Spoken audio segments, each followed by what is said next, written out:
Thank you, Aaron, and thank you. It's great to see everybody as supporters of the pillars. When Aaron first came to me and began talking about his vision, what I love about Aaron is that he embodies for me this concept that means so much to all of us, and that's the power of one. We're often talked about in this place how to make a difference and what we should do, and it really only takes one person to have a vision. So when he showed me his list, and I said, you bet I'll sign on and stand with you, Aaron, here, it was easy to see. I saw a lot of good friends on the list. My own Pastor Ward Smith is here from Parker. My former pastor's son, Josh Musgrave, is here. My good friend, Steve Reese. Father Andrew, good to see you. And everybody, thank you for standing here and for coming and standing for these pillars. So you've come to the west steps of the state capitol, arguably one of the most famous places in all of Colorado, or certainly Denver, certainly home of one of the most beautiful views in this state. This is actually where I walk into the Capitol every day when we're here in session, when we're serving here. I'm often fond of looking at the archives that chronicle the goings-on in this place, and there have been many famous things that have gone on here. Every governor gets sworn into office here, takes the oath. There have been presidents that have been here, that have spoken, and countless citizens like yourself have come to this place and said, what we believe, what we stand for is important. Please hear us. I'm happy to report that in choosing to come here, you are heard as one of the folks that serve in this building, along with my colleagues over here in both the House and the Senate. I notice a good friend over here, Senator Kevin Grantham from Fremont County is here. He could be up here as well, and there could be many others that stand up here that could say to you, you are heard, what you stand for is important, and we hear your message. That's important. Thank you for being here.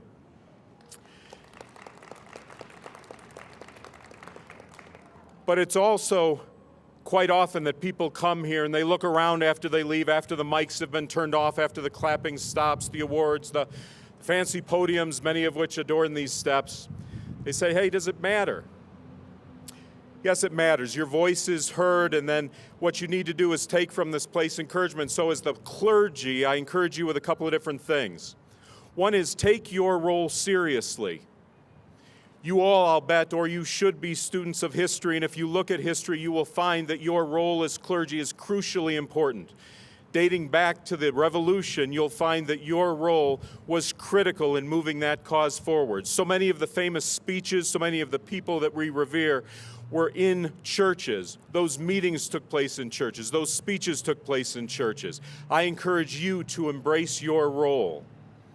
I encourage you to be the interpreters, to finish the sentence that says, given this what's going on and that what's going on, given the times that we are in, how shall we then live?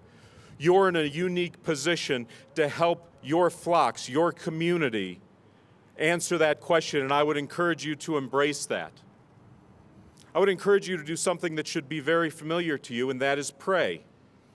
Pray for your flocks. I know you do that. I encourage you to pray for us. I know a number of you do that. I was heartened by my own pastor who showed me a dog-eared version of my card for this place, and he said, I'm still praying for you. I thanked him for that. One of the most heartwarming things that happened to me as a colleague, I think it may have been Senator Renfro's pastor, who was wandering through the building one day and ducked in our office, and we were busy, papers everywhere, things going on, meetings, and they said, hey, would you mind if we just took a minute and prayed for you? And we did. It's a red letter day for me.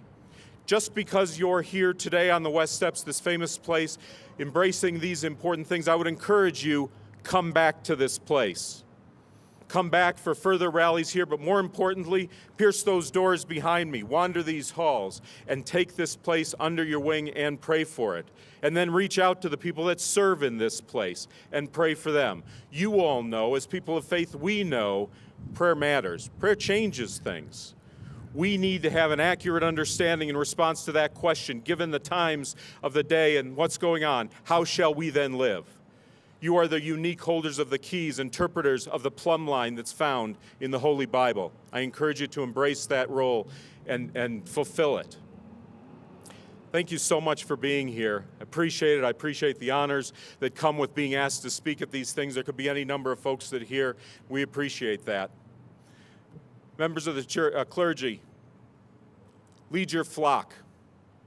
Pray for us and for your flock, and speak the truth. Thanks very much.